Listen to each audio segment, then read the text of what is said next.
अस्सलाम वालेकुम नाज़रीन गिरामी। पहलगाम हमले के बाद पहलगाम के बारे में रियल नज़्म और तकरीर इमरान प्रतापगढ़ी की बहुत ही जोश और खरोश के साथ ऐसी ऐसी दर्दनाक और दिल से भरी हुई अजीब अजीब बातें कि बीजेपी और मोदी हुकूमत को तरस आ जाए। आइए देखते हैं। वीडियो को लाइक करें, चैनल को सब्सक्राइब करें, वीडियो को व्हाट्सएप पे जरूर शेयर करें, कमेंट करके बताएं वीडियो कैसी लगी। दो अशआर बड़े काम के शुरू में पढ़े हैं इमरान साहब ने। हम अमन चाहते हैं मगर जुल्म के खिलाफ, गर जंग लाजमी है तो फिर जंग ही सही। हम आज यहां जय हिंद सभा के लिए साथियों इकट्ठा हुए हैं। अपनी गौरवशाली सेना के सम्मान में आज ये जो सभा आयोजित की गई है वो न सिर्फ उनका हौसला बढ़ाने के लिए सभा आयोजित की गई है, बल्कि भारत की आजादी के बाद से लेकर के अब तक जो कुर्बानियां हमारे सेना के शहीदों ने, हमारे सेना के सिपाहियों ने, हमारे सेना के साथियों ने भारत की सरहदों की हिफाजत करते हुए दी है, उसको श्रद्धांजलि देने का, उसको नमन करने का, उसको खराज अकीदत पेश करने का दिन है। इसलिए आज ये सभा आयोजित की गई है। टूटने और बिखरने का चलन मांग लिया, टूटने और बिखरने का चलन मांग लिया। हमने हालात से शीशे का बदन मांग लिया। सब खड़े थे तकदीर के दरवाजे पर, लोग दौलत पे गिरे, हमने वतन मांग लिया। पूरी कांग्रेस पार्टी आज यहां पे इकट्ठा है इस जय हिंद सभा में, और बस एक बात कह रही है कि अभी हालिया दिनों में जब पहलगाम में हमारे निर्दोष नागरिक मारे गए, शहीद हुए, उसके बाद हमारी सेना ने जो शौर्य दिखाया, जो हिम्मत दिखाई, उसको सैल्यूट करने का दिन है। और हम सारे लोग पहले दिन से, हमारे नेता राहुल गांधी जी, हमारे राष्ट्रीय अध्यक्ष मल्लिकार्जुन खड़गे जी, सोनिया गांधी जी, प्रियंका गांधी जी, केसी वेणुगोपाल जी, सारे नेताओं ने एक स्वर से भारत की सरकार से कहा कि आप आगे बढ़िए, हमारे निर्दोष नागरिक मारे गए हैं, उनका बदला लीजिए। पूरी कांग्रेस पार्टी सहित पूरा अपोजिशन, पूरा विपक्ष मजबूती के साथ आपके साथ खड़ा है, सरकार के साथ खड़ा है, देश के साथ खड़ा है। लेकिन आज यहां खड़े होकर के ये पीड़ा भी, ये दर्द भी व्यक्त करना चाहता हूं कि एक तरफ तो जिस दिन ये घटना घटी, हमारे नेता राहुल गांधी जी अपना विदेश का दौरा छोड़ करके जब दिल्ली पहुंचे तो सीधे जम्मू कश्मीर पहुंच करके जो पहलगाम के घायल थे उनसे मिलने का काम किया। लेकिन प्रधानमंत्री जी जब विदेश का दौरा छोड़ करके लौटे तो किसी घायल के पास नहीं गए, बल्कि बिहार के मधुबनी में जाकर के उन्होंने जनसभा को संबोधित किया। इधर मीडिया कहती है कि विपक्ष राजनीति ना करे सेना के नाम पर। विपक्ष सेना के नाम पे कभी राजनीति नहीं करना चाहता, ना कभी करेगा। जिस विपक्ष के बड़े नेताओं ने इस मिट्टी के लिए अपनी जान कुर्बान कर दी, इंदिरा गांधी जी ने अपने सीने पे 3 दर्जन गोलियां खाई, जिस विपक्ष के प्रधानमंत्री राजीव गांधी जी ने इस मिट्टी के लिए अपनी जान कुर्बान कर दी, वो विपक्ष कभी सेना के नाम पे राजनीति नहीं कर सकता, न करेगा। लेकिन मैं तो सरकार से पूछना चाहता हूं कि ये जो देश भर में आपके पोस्टर लग रहे हैं सेना के नाम पर, आखिर ये राजनीति नहीं है तो क्या है? प्रधानमंत्री जी, मैं तो आपसे कहना चाहता हूं कि हमारी सेना के शौर्य को तो पूरा भारत सलाम कर रहा है, पूरी दुनिया सलाम कर रही है। जब पूरा भारत इस इंतजार में था कि पीओके हमारा होने वाला है, जब पूरा भारत इस इंतजार में था कि बलूचिस्तान अलग होने वाला है, ऐसे में अमेरिका में बैठे हुए फुफ्फा ने आपसे क्या कह दिया कि आपने सीज फायर का ऐलान कर दिया। जब पूरा देश उस पड़ोसी मुल्क के आतंक पर फायर था, गुस्से में था। ऐसे में कौन सी मजबूरी थी कि डीजीएमओ ने आपसे बात की, यहां बात की और एक झटके में सीज फायर हो गया। और सीज फायर का ऐलान आपने नहीं बल्कि अमेरिका में बैठे हुए ट्रंप फुफ्फा ने किया। भारत एक संप्रभु राष्ट्र है। हम वो हैं कि जब इंदिरा गांधी जी ने पाकिस्तान के 2 टुकड़े किए, बांग्लादेश बनाया, तो अमेरिका के प्रेसिडेंट निक्सन ने कहा कि आप अपने पैर वापस खींच लीजिए, अपनी सेनाएं पीछे बुला लीजिए, वरना हमारा 7वां बेड़ा तैयार है। तब उस लौह महिला आयरन लेडी इंदिरा गांधी जी ने निक्सन से कहा था कि 7वां नहीं, 8वां नहीं, 9वां नहीं, 10वां नहीं, जो बेड़ा भेजना हो भेज दो, भारत की सेनाएं पीछे नहीं हटेंगी जब तक पाकिस्तान के 2 टुकड़े नहीं कर देंगी। मैं आज सुन रहा था प्रधानमंत्री जी गुजरात में गए हैं भाषण देने के लिए, और वहां कह रहे हैं कि उस समय इंदिरा गांधी जी ने 90,000 सैनिकों को छोड़ दिया, अगर मैं उस समय होता तो न छोड़ता। मैं प्रधानमंत्री जी को याद दिलाना चाहता हूं कि मोदी जी, आज तो आप ही प्रधानमंत्री हैं। जब पूरा देश इंदिरा गांधी को याद कर रहा है, ऐसे वक्त में आपके झारखंड का एक सांसद इंदिरा गांधी जी के व्यक्तित्व पर कीचड़ उछालने का काम कर रहा है। मैं नाम नहीं लूंगा, नहीं आप जान जाएंगे कि मैं निशिकांत दुबे की बात कर रहा हूं। जब पूरा देश एकजुट होकर के खड़ा है, तो विदेश में बैठ करके दुबे जी बार बार इंदिरा गांधी जी पे सवाल खड़ा कर रहे हैं। अरे दुबे जी, मोदी जी, इंदिरा गांधी जी के व्यक्तित्व को आप समझ नहीं पाएंगे। सारा लहू बदन का जमी को पिला दिया, मुझ पे वतन का कर्ज था मैंने चुका दिया। इंदिरा गांधी उस शख्सियत का नाम है कि बड़े बड़े राष्ट्र कह रहे थे कि पीछे हट जाओ। इंदिरा गांधी जी ने कहा कि जब भी भारत के जमीर और भारत के स्वाभिमान की बात आएगी, पूरी दुनिया एक तरफ खड़ी हो जाए, भारत एक तरफ खड़ा होगा, इंदिरा गांधी एक तरफ खड़ी होगी।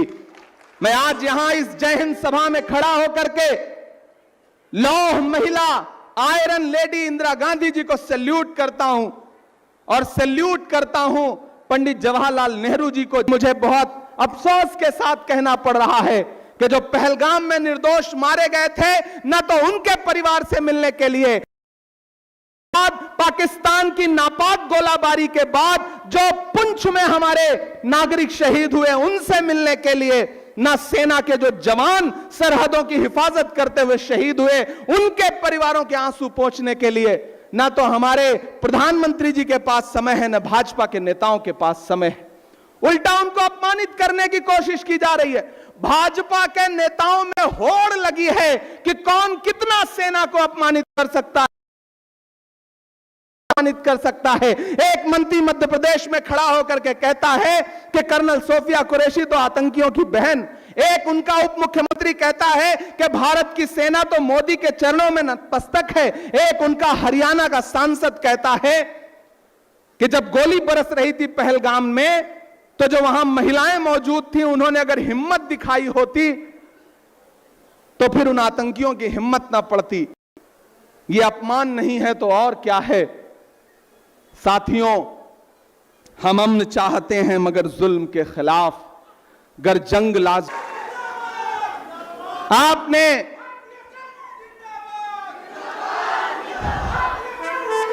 और जोर से लगाइए नारा ना, भारतीय सेना जिंदाबाद, इंडियन आर्मी जिंदाबाद, भारतीय सेना जिंदाबाद, इंडियन आर्मी जिंदाबाद। ये आपके नारे, ये गगनचुंबी नारे इस बात के गवाह हैं कि कांग्रेस पार्टी के एक एक शख्स की रगों में गरम सिंदूर नहीं, भारत की मोहब्बत बहती है, यहां की वतन परस्ती का लहू बहता है। हम सेना के नाम पे राजनीति नहीं करते। राहुल गांधी जी ने जिस संजीदगी के साथ इस सरकार का इस मुद्दे पर समर्थन किया है वो बिरला है। वो अपने आप में इस बात का सबूत है और आने वाली नस्लें इस बात को याद रखेंगी। याद करिए, जब मुंबई में अटैक हुआ था उस समय यूपीए की सरकार थी, कुछ आतंकवादी पकड़े गए थे, हमारे लोग शहीद हुए थे। तब गुजरात के तत्कालीन मुख्यमंत्री जो आज भारत के प्रधानमंत्री हैं नरेंद्र मोदी जी, वहां प्रेस कॉन्फ्रेंस करने के लिए पहुंचे थे। आंसू नहीं पहुंचा था, उन्होंने राजनीति की थी, लेकिन पूरी कांग्रेस पार्टी पूरे जोश के साथ खड़ी है इस मुद्दे पर और सरकार से कहती रही कि आप आगे बढ़िए, नामो निशान मिटाइए आतंक का। लेकिन फिर वही एक दिन सीज फायर हो गया। पूरा देश अलग उम्मीद में था और सरकार ने ट्रंप चाचा के दबाव में सीज फायर कर दिया। अब इस पर भी सवाल पूछिए तो कहते हैं कि आप सवाल नहीं पूछ सकते। क्यों नहीं पूछ सकते? हम पूछेंगे। हम आतिशे सोजा में भी हक बात कहेंगे, कुंदन की तरह दहर में ताबिंदा रहेंगे। तारीख बताती है कि हर दौरे सितम में हम जिंदा थे, हम जिंदा हैं, हम जिंदा रहेंगे। हम सवाल तो पूछेंगे। झारखंड वालों, अमन का क्यों कोई पैगाम नहीं जाता है? अमन का क्यों कोई पैगाम नहीं जाता है? नफरतों पर कोई इल्जाम नहीं जाता है। आंख मूंदूं तो वही खून ज़दा मंजर है, मेरी आंखों से पहलगाम नहीं जाता है। लेकिन जब जब पहलगाम का जिक्र होगा तब तक हम सरकार से जरूर पूछेंगे कि वो 4 आतंकी जिन्होंने भारत के निर्दोष नागरिकों पर गोलियां बरसा करके उनका नाम पूछ करके उन्हें जान से मार दिया, वो चारों आतंकी कहां हैं? वो पकड़े गए या नहीं पकड़े गए? उनको मारा गया या नहीं मारा गया? और जब आप सीज फायर कर रहे थे तो आपने पाकिस्तान से और अमेरिका से यह क्यों नहीं कहा कि पहले वो 4 दरिंदे भारत के सुपुर्द किया जाए, उन्हें दिल्ली ला करके खुलेआम फांसी के फंदे पर लटकाया जाए, उसके बाद कोई सीज फायर होगा। मुझे अफसोस है कि आज तक सरकार यह बताने को तैयार नहीं है कि वो चारों दरिंदे कहां हैं जिन्होंने इस देश के 27 निर्दोष नागरिकों को गोली मार के हलाक किया। हम सवाल तो पूछेंगे, सवाल तो पूछना पड़ेगा साथियों। लेकिन इस पूरे घटनाक्रम ने एक बात और साबित की, पूरा देश एकजुट होकर के खड़ा किया, पूरे देश को इकट्ठा खड़ा किया। और जिस दिन टीवी पर पहली बार हमने बहन व्योमिका और बहन सोफिया कुरैशी को एक साथ देखा तो लगा कि राहुल गांधी जी का जो नारा है ना कि नफरत छोड़ो भारत जोड़ो, भारत को एकजुट करो, उधर पड़ोसी मुल्क की नापाक हरकतों ने हमें बांटने की साजिश की थी, लेकिन हम भारत के लोग, हम हिंदुस्तान के लोग इतनी एकजुटता के साथ पूरी दुनिया के सामने खड़े आए, नजर आए कि पड़ोसी मुल्क की हिम्मत नहीं पड़ी आगे बढ़ने की। लेकिन उन तस्वीरों ने एक संदेशा भी दिया। वो संदेशा यह था कि ये किसने कह दिया तुमसे कि बस पंचर बनाते हैं। कमजोर तालियों के साथ नहीं सुनना है इस बात को। यह किसने कह दिया तुमसे कि बस पंचर बनाते हैं, वतन पर हंस के जो कट जाएं ऐसे सर बनाते हैं। जब भी इस मुल्क को लहू की जरूरत पड़ेगी, मैं यहां इटकी के मैदान में खड़ा होकर यह कह रहा हूं, मैंने वक्फ बिल पर बोलते हुए देश की संसद में भी यह बात कही थी कि मंत्री जी जब भी इस देश को लहू की जरूरत पड़ेगी आपसे 2 कदम आगे इमरान खड़ा मिलेगा। और इस बार यह साबित भी हुआ और यह अरसे से साबित होता जा रहा है। हम खून की किस्तें तो कई दे चुके, लेकिन ऐ खाके वतन कर्ज अदा क्यों नहीं होता। मैं तो इस सरकार से कहना चाहता हूं कि ये जो सोशल मीडिया पे नफरतों की बातें करते हैं, ये जो पहचान देख करके, कपड़े देख करके लोगों के साथ बुरा सुलूक करते हैं, भारत के नागरिकों को बांटने की साजिश करते हैं, उन नफरत वाले लोगों पर लगाम लगाइए, क्योंकि हम ऐसे समाज का हिस्सा हैं कि जब ब्रिगेडियर उस्मान को इस देश के लिए खून देने की जरूरत पड़ी तो ब्रिगेडियर उस्मान सबसे आगे खड़े हुए। नौशेरा के शेर ने अपनी जान कुर्बान कर दी, लेकिन भारत की सरहदों पर आंच नहीं आने दी। हम सैल्यूट करते हैं वीर अब्दुल हमीद को कि जब पैटर्न टैंक लेकर के पाकिस्तान सोच रहा था कि वो भारत की सरहदों का नुकसान कर लेगा, तो गाजीपुर का एक लाल आगे बढ़ा, अपनी जीप उठाई, उस पर अपनी गन लेकर के बैठा और उसने कहा कि लोहे के बने हुए पाकिस्तान के ये पैटर्न टैंक अब्दुल हमीद के हौसले से बड़े नहीं है, और एक साथ 6 पैटर्न टैंकों को तोड़ने का काम किया और पाकिस्तान की हिम्मत को तोड़ने का काम किया।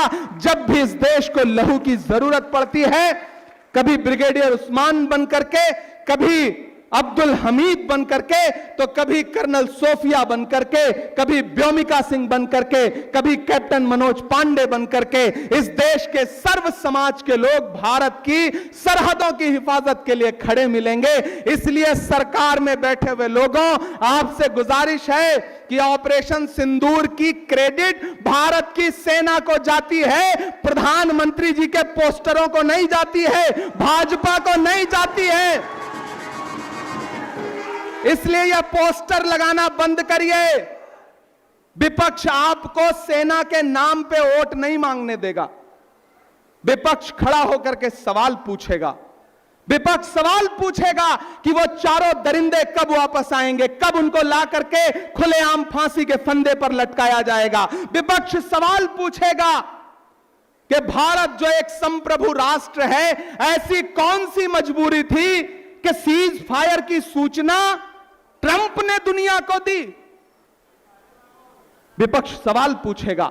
विपक्ष सवाल पूछेगा कि जब रात के 8 बजे प्रधानमंत्री जी देश को संबोधित करने जा रहे थे, तो उससे आधे घंटे पहले ट्रंप ने दुनिया को संबोधित करके बताया कि हमने व्यापार के दबाव में सीज फायर करवाया।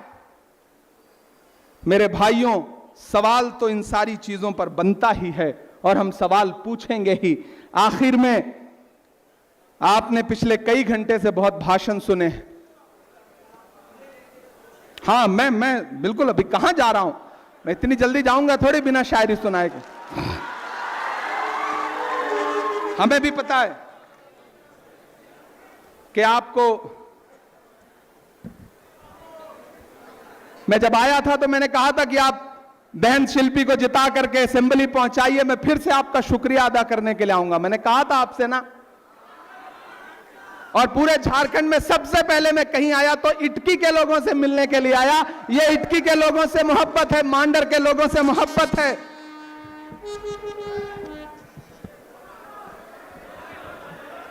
मैं 4 मिसरे पढ़ता हूं।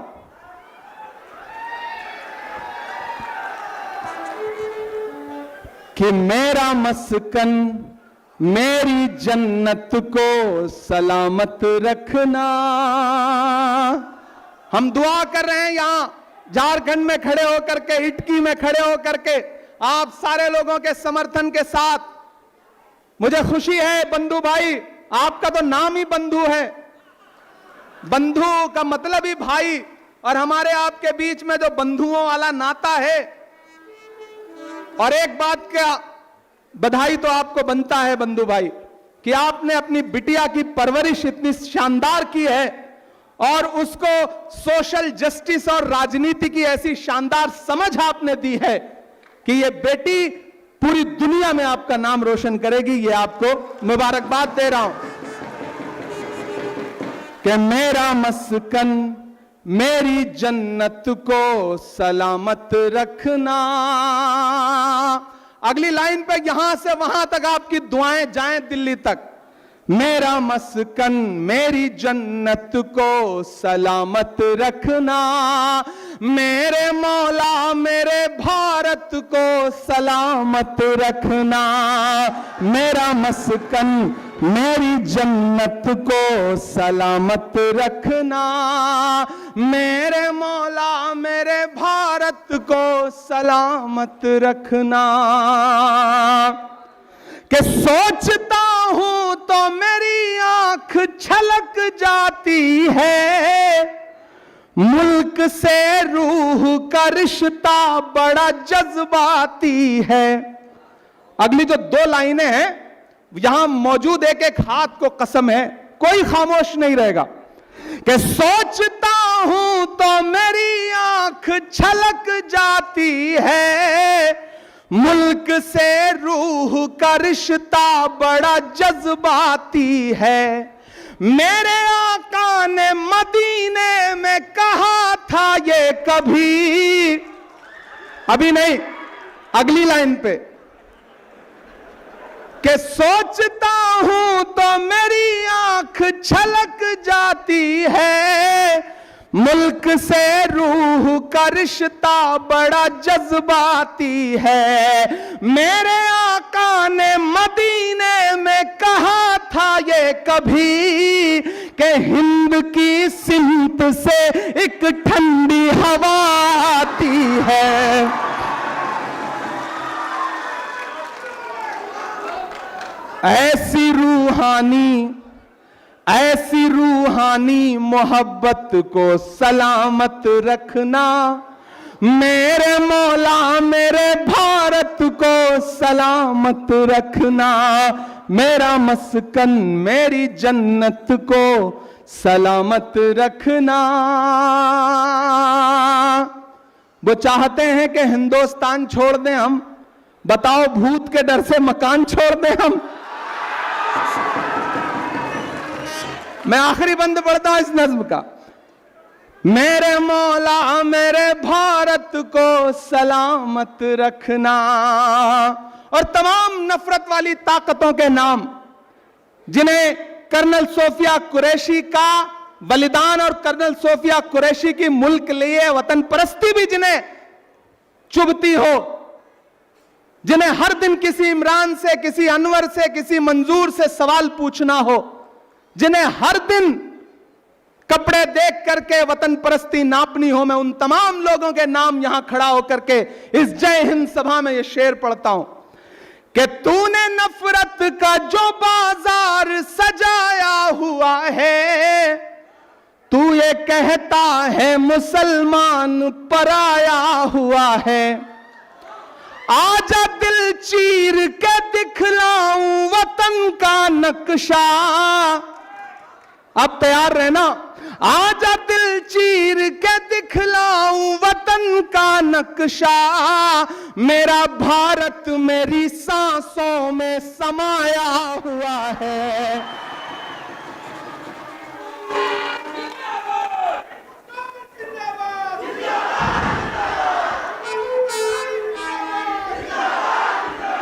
इतनी पाकीज़ा इबादत को सलामत रखना, मेरे मौला मेरे भारत को सलामत रखना, मेरा मस्कन मेरी जन्नत को सलामत रखना, मेरे मौला मेरे भारत को सलामत रखना।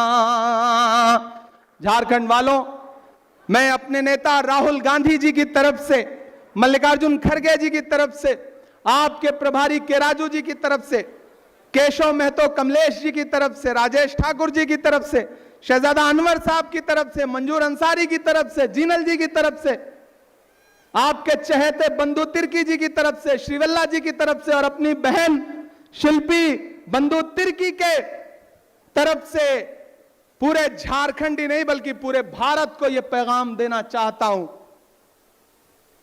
कि हम कल भी, हमारी पार्टी कल भी इस देश के लिए अपने शरीर का एक एक खून का कतरा लुटाने के लिए, कुर्बान करने के लिए तैयार थी। और आज भी हम सारे लोग इस देश की मिट्टी की मोहब्बत के लिए खड़े हैं। लेकिन सवाल तो पूछेंगे, सवाल तो पूछना पड़ेगा।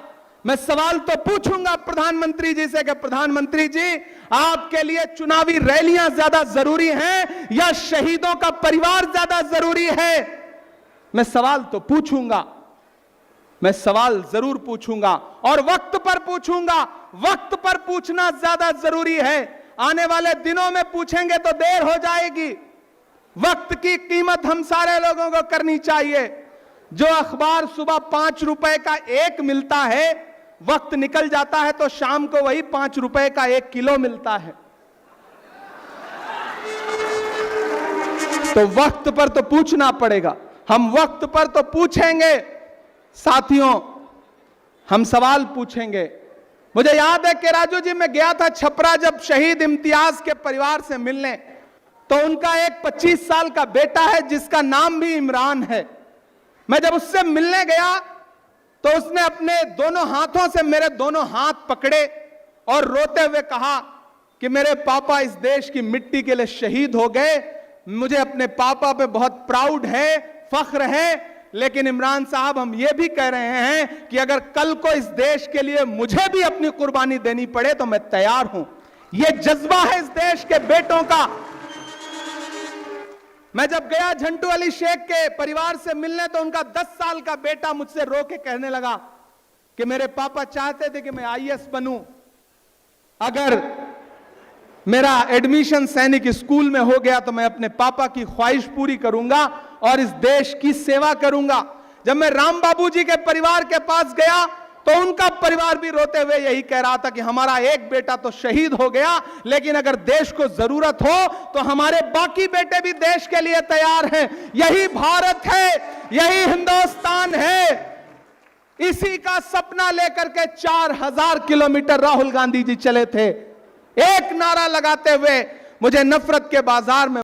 तो नाज़रीन गिरामी, ये थे इमरान प्रतापगढ़ी साहब, जिन्होंने आज पहलगाम के बारे में बहुत ही ज़बरदस्त तकरीर भी की और नातिया कलाम जो उनका नज़म होता है वो भी गाया। लेकिन लेकिन लेकिन मुसलमानों को कितना झुकना पड़ेगा यार, कितना झुकना पड़ेगा। इमरान प्रतापगढ़ी साहब कितना दिलासा दिला रहे हैं कि उनको, इंडियन हुकूमत को, कि हम यूं हैं, हम यूं हैं, हम यूं हैं, हमारे देश के मुसलमान ये हैं। ऐसे अजीब अजीब देखें क्या करना पड़ता है। मुसलमान अदाकार को फिल्म इंडस्ट्री में कामयाब रहने के लिए भारत माता की जय कहना पड़ता है, जो कि शिर्क बेस्ड लफ्ज़ हैं, और वतन से मोहब्बत के बावजूद उसकी वफादारी बार बार कसवट्टी पर रखी जाती है। मुसलमान का इतना बुरा हाल है। क्रिकेट में बेहतरीन कारकर्दगी के बावजूद मोहम्मद सिराज को पाकिस्तान हमदर्द कहकर निशाना बनाया जाता है। उसे हर विकेट पर हुब्बुल वतनी का सबूत देना पड़ता है कि मैं कितना मोहब्बत करता हूँ। महज बीफ खाने के शक में अखलाक को पीट पीट कर मार दिया गया। क्या शक क्या था कि इसने बीफ खाया? और जालमो, तुम लोग खुद खाते हो बैठ के, दुबई में सारे हिंदू बीफ खाते हैं। मुसलमानों को अच्छा जी, महज कातिल आज़ाद फिरे, मुसलमान ख़ानदान सहम कर बैठा रहा। अखलाक का ख़ानदान। मुसलमानों को सियासत में आने के लिए सिंह परिवार के नज़रियात को अपनाना ज़रूरी बना दिया गया है। जो बोले सच उसे मुल्क दुश्मन करार दिया जाता है। अलीगढ़ मुस्लिम यूनिवर्सिटी के तलबा पर मुल्क दुश्मनी का इल्ज़ाम लगाकर मुकदमात दर्ज किए गए। तालीम गाह को गद्दारी का मरकज़ बनाकर पेश किया गया। ये मतलब कहने का ये है कि मुसलमानों के साथ हो क्या रहा है और उनको क्या क्या सबूत देने पड़ रहे हैं कि हम इंडियन हैं। नमाज पढ़ने पर मुसलमान नौजवान को पब्लिक प्लेस का गलत इस्तेमाल कहकर गिरफ्तार किया गया, जबकि दूसरे मज़ाहिब के त्यौहार सड़कों पर मनाए जाते हैं। इवन कि होली भी जो है वो रोडों पर मनाई जाती है। मुस्लिम ख़वातीन को लव जिहाद का बहाना बनाकर हरासा किया गया, उनके निकाह को शक की निगाह से देखा गया। अजीब अजीब बातें हैं ये। तबलीगी जमात पर कोरोना फैलाने का झूठा इल्ज़ाम लगाकर मीडिया ने पूरे दिन को बदनाम किया, बाकी तमाम इज्तिमात को नज़रअंदाज किया गया। अब मैं एक बात कहता चलूँ कि तबलीगी जमात का कोई कुछ नहीं बिगाड़ सकता, क्योंकि वो हज़रात अंबिया अलैहिमुस्सलात व तस्लीमात वाला काम है और इस काम की मकबूलियत आप समझते ही नहीं है। यही रहने दें इसको। कश्मीरी मुसलमानों को हर वक्त दहशत गर्दी से जोड़कर पेश किया गया, उनकी जायज़ मुज़ाहमत को बगावत करार दे दिया गया। मुसलमान सियासतदान अगर हक़ की बात करे तो उसे पाकिस्तानी एजेंट कहकर खामोश कर दिया जाता है। पाकिस्तान से एलर्जी क्या है यार? हम जो भी हैं इंडिया के लोग क्या करें, उनको अपने काम से काम रखना चाहिए। पाकिस्तान पाकिस्तान पाकिस्तान, यार इतना छोटा सा पाकिस्तान तुम लोगों को नचवा के रख दिया उसने। अच्छा, और जो साथ दे वही सच्चा भारतीय माना जाता है। हिजाब पहनने वाली तालिबात को क्लास से निकाल दिया गया। तालीम व इबादत के दरमियान इंतखाब पर मजबूर कर दिया गया। बिस्मिल्लाह कहने वाले को क्रिकेटर को ट्रोल किया जाता है, मगर जी जय श्री राम कहने वालों को हीरो बना दिया जाता है। मुसलमान इलाकों को मिनी पाकिस्तान कहकर बायकाट कॉल कर दी जाती है। खरीद फरोख्त में भी मजहब देखने लगे हैं।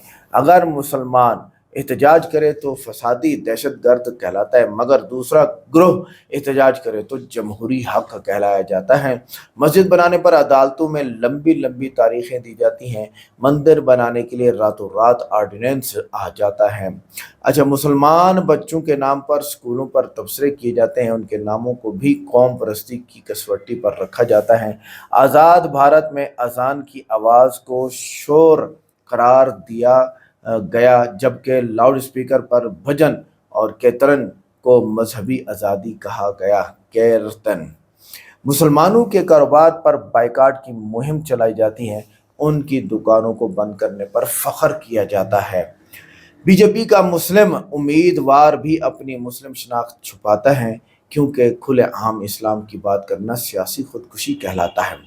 फिल्मों में मुसलमान अगर किरदार को या तो विलन बनाया जाता है या गद्दार। हीरो का हक सिर्फ अक्सरती मजहब को दिया जाता है। हिंदू हीरो होता है। जय श्री राम ना बोलने पर बच्चों को स्कूल में मारा पीटा गया। छोटे दिलों में खौफ भड़का दिया गया। ये हाल है बीजेपी के चाहने वालों का। मुसलमानों को किराए पर घर नहीं मिलता। मालिक मकान लव जिहाद या दहशतगर्दी का बहाना बना देता है। मदरसों पर गैर कानूनी हथियारों की तरबियत का इल्ज़ाम लगाकर छापे मारे जाते हैं, जबकि कोई सबूत कभी सामने नहीं आया। एनआरसी और सीएए जैसे कवानीन सिर्फ मुसलमानों को निशाना बनाने के लिए लाए गए। शहरियत का सर्टिफिकेट मांगा जाने लगा। नौ मुस्लिम होने वालों को भी सिंघियों की नज़रों में शक की निगाह से देखा जाता है। इनके इस्लाम कबूल करने को साजिश कहा जाता है। मतलब ये कि मुसलमानों को वहाँ पर जितना भी वो कर रहे हैं ना, जितना भी मुसलमान